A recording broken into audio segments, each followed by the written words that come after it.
Hi hello ಎಲ್ರಿಗೂ ನಮಸ್ಕಾರ. ನಾನು ಭೂಮಿಕಾ ಮಾತಾಡ್ತಾ ಇದ್ದೀನಿ. ಇವತ್ತು ಫಸ್ಟ್ ಟೈಮ್ ನಮ್ಮಕ್ಕ ಮಿನಿ ಬ್ಲಾಗ್ನ ಟ್ರೈ ಮಾಡು ಅಂತ ಹೇಳಿ ನಾನು ಒಂದು ಮಿನಿ ಬ್ಲಾಗ್ನ ಮಾಡೋಕ್ಕೆ ಟ್ರೈ ಮಾಡಿದ್ದೀನಿ.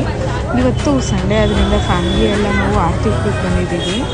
ಆರತಿ ಉಕ್ಕಳದಲ್ಲಿ ಏನು ವಿಶೇಷ ಅಂತ ಅಂದರೆ ಬ್ಲ್ಯಾಕ್ ಮ್ಯಾಜಿಕ್ ಮತ್ತು ಯಾರಿಗೆ ದೃಷ್ಟಿ ದೋಷ ಆಗಿರುತ್ತೆ ಅವ್ರು ಇಲ್ಲಿ ಬಂದು ಪೂಜೆ ಮಾಡಿಸ್ಕೊಂಡ್ರೆ ಸಾಕು, ಅವ್ರಿಗೆ ದೃಷ್ಟಿ ದೋಷ ನಿವಾರಣೆ ಆಗುತ್ತೆ ಮತ್ತು ಬ್ಲ್ಯಾಕ್ ಮ್ಯಾಜಿಕ್ ಅವ್ರಿಗೆ ತಗಲಲ್ಲ, ತುಂಬಾ ಒಳ್ಳೆಯದಾಗುತ್ತೆ. ಇವತ್ತು ಭಾನುವಾರದಿಂದ ತುಂಬಾ ರಶ್ ಇತ್ತು. ನಾವು ಬೇಗನೆ 9 ಗಂಟೆಗೆಲ್ಲ ಬಂದ್ವಿ, ಆದರೂ ಬಿಸಿಲು ಮತ್ತು ಜನ ತುಂಬಾ ಇದ್ದರು. ತಾಯಿ ದರ್ಶನ ಆಯಿತು. ನನ್ನ one of the favourite place ಅಂದರೆ ಆರತಿ ಉಕ್ಕಳಿಗೆ ಬಾರಮ್ಮ. ನನಗಂತೂ ತುಂಬಾ ಇಷ್ಟ ಇಲ್ಲಿಗೆ ಬರೋದು ಅಂತಂದರೆ ಎಲ್ಲರೂ ವಿಸಿಟ್ ಮಾಡಿ ಬಂದು ಒಂದು ಸಲ ಅಂತ ಹೇಳ್ತಾ ಬಾಯ್.